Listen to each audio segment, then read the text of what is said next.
मालूम करते हैं क्या क्या हुआ है। भाई धक्का मुक्की मत करो यार। सांसद या शहीद हुए हैं क्या कुछ नहीं। देखिए, हिमांशु जी जो मात्र 24 साल के थे, बीएसएफ के जवान थे। आज हम लोग उनकी अंतिम यात्रा में शामिल हुए।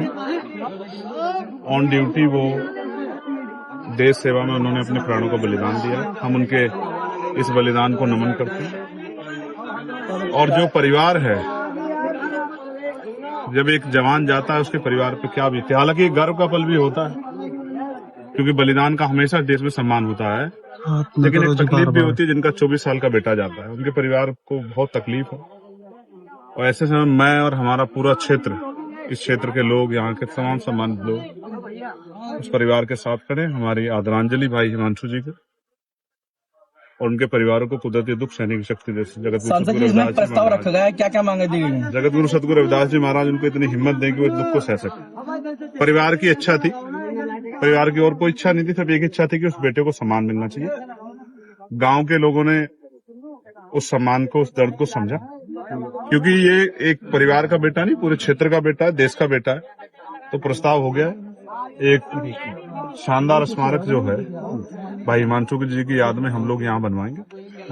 हमने यहाँ अधिकारियों से बात की और यहाँ पर्याप्त उस तरह की जगह है जिसपे एक जो है, एक बेटे को जिसने देश के लिए बलिदान दिया उसको सम्मान मिलना चाहिए। मैं अपनी तरफ से पूरी, हाँ वो उनका राइट्स है, मृतक आश्रित की जो नौकरी है वो उनका राइट है, वो उनको मिलेगी। ऐसा अधिकारियों से हमारी बातचीत हुई। और कोई भी अगर कहीं कमी आएगी तो अभी चंद्रशेखर है, उसमें ज्यादा सोचने की जरूरत किसी को नहीं। किसी भी तरह की, हर तरह की उनकी मदद के लिए, उनकी आवाज उठाने के लिए यहाँ सक्षम नेतृत्व है। उनके आंसू नहीं बहेंगे, ये मेरा आप लोगों को विश्वास बात है। सरकार में इतना समय हो गया, लेट हो गया, क्या वजह है? लेट ये हुआ कि कुछ मिसअंडरस्टैंडिंग थी, उसमें थोड़ा समय लगा।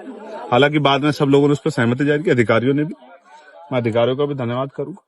और ये इसी तरह से जो है, आप ये समझिए, अगर जो लोग देश के लिए बलिदान देते हैं अगर उनका सम्मान नहीं होगा तो कौन अपने बेटों को जो है सेना में, अर्धसैनिक बल की जो है नौकरी के लिए, देश की सेवा के लिए, वीआईपी की सुरक्षा के लिए, एयरपोर्ट और तमाम तरह की सुरक्षा के लिए कौन भेजेगा? तो हमें समझना पड़ेगा कि बलिदान का सम्मान होना चाहिए। और ये किसी जाति के मोहताज नहीं है, किसी धर्म के नहीं, जाति धर्म से ऊपर उठ जाता है जब आदमी जो है देश के लिए नौकरी करता है, देश की सेवा के लिए बलिदान देने के लिए घर से निकलता है। और मैं इस परिवार को भी, इसकी हिम्मत को, इस परिवार की मैं बधाई देता हूँ।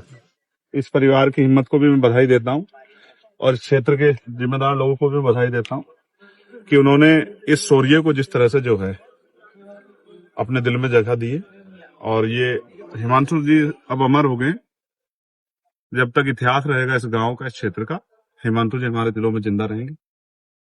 और मैं फिर दोबारा से प्रार्थना करता हूँ कुदरत से कि उनके भाई जो उनसे बड़े हैं, भाई केशव जी, हमारे यहाँ के प्रधान जी, सब लोग उनके दर्द के साथ खड़े और उनके साथ खड़े।